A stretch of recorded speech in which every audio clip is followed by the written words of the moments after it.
For some reason, the anime I'm going to talk about has not become as popular as it should, even though it's one of the best animes I've ever watched. This is High Score Girl.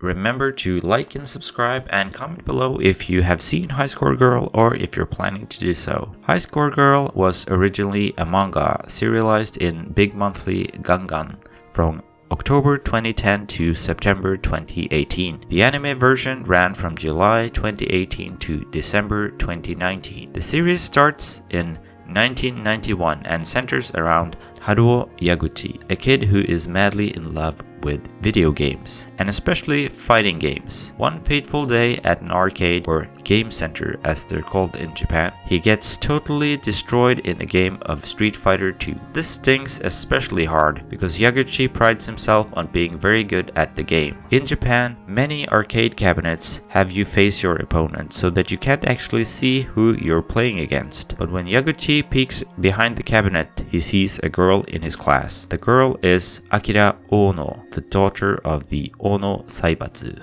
Ono then proceeds to strike up an impressive win streak against many opponents. Yaguchi waits in line and is defeated again and again, until with his last 50 yen coin, he goes for a cheap tactic to win no matter the cost to his reputation. Ono plays Zangief, a grappler who hits very hard but needs to get in close. Yaguchi plays Guile, a charge character that has a ranged attack called Sonic Boom, and a flash kick made to punish players who jump in on him. Yaguchi then proceeds to spam Sonic Boom in order to make Ono jump in, which he punishes by using the flash kick. This causes him to win, ending Ono's win streak, which angers her so much that she walks around the cabinet and punches Yaguchi in the face. This starts Yaguchi and Ono's rivalry and relationship that I won't spoil here. Instead, you need to check it out for yourself. The series moves on through the 90s, covering new games and especially fighting games like all the Street Fighter games, the SNK titles, Darkstalkers, Mortal Kombat, Virtua Fighter,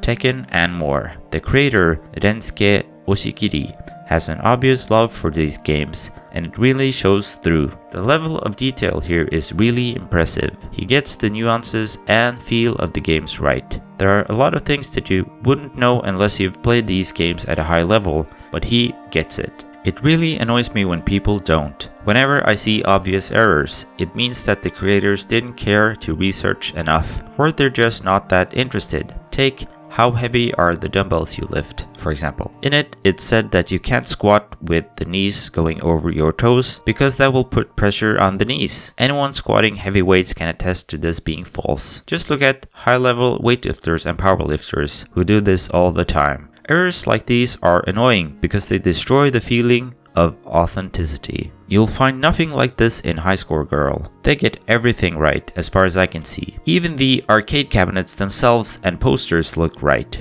because they've actually scanned them and they actually measured how big they are and everything in order to get to look completely right.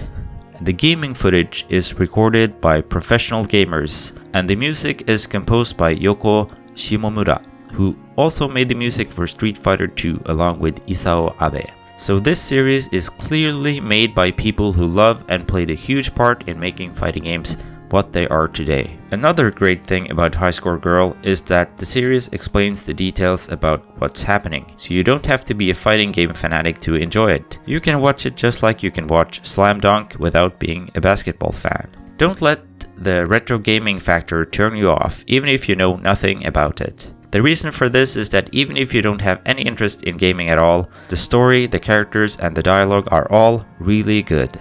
Apparently, this talent runs in the family of their creator, Rensuke Oshikiri, as his grandfather Takeo Kanzaki won the Naoki Prize, which is a Japanese literary award, in 1942. I'm currently reading High Score Girl Dash, which is the follow-up to this series, and the author's literary talent really shines through. So I would recommend High Score Girl even if you're not interested in gaming at all. The art style didn't draw me in initially, but the story did. If you don't think you'll like this series, watch it until at least episode 3. Trust me, you'll know when you get there. While the story starts out with Yaguchi and Ono, their relationship is further complicated when Koharu Hidaka joins in. She begins to talk to Yaguchi when her father sets up some arcade cabinets in front of the family store. She begins to develop feelings for Yaguchi, despite him not being very handsome, athletic, or especially good at academics. He's very passionate though, which draws her in and makes her start to become interested in gaming as well. Eventually, she grows to become a force to be reckoned with in her own right. Akira Ono is a very different character. She doesn't speak during the series, but it's mentioned that she speaks off camera. Instead, she communicates by gestures and sounds. This might sound annoying, but it works surprisingly well. Ono is, as opposed to Yaguchi, good at everything. She needs to live up to her family name and has a very strict upbringing. Gaming becomes her escape, and this forms the basis for her relationship with Yaguchi. There are a lot of other supporting characters as well, including Yaguchi's mother, who is very funny in her own way. We never see Yaguchi's father, but I suspect that he's just working late all the time. Unlike some other viewers who think that Yaguchi's parents are divorced, his mother is clearly a housewife, so this doesn't make sense. I would like to present more of these characters, along with more of the story here, but I really don't want to spoil the series for you. I might make a new video containing spoilers instead if this video does well. If this series is so good, why hasn't it become more popular? That's a question I've been asking myself over and over again these last few weeks. Maybe the art style or animation didn't appeal to enough people, or maybe the 90s setting didn't interest younger viewers. In any case, you owe yourself to check out this series for yourself. It's really that good. If you like it, please spread the word about this series. It deserves a bigger audience. I found out about it myself because of a YouTube comment. I don't remember whether or not it was one of my videos or someone else's, but that comment made me want to start watching the series. Whoever you are, thank you. This is truly one of my all-time favorites, and if you've made it this far, it might become yours as well.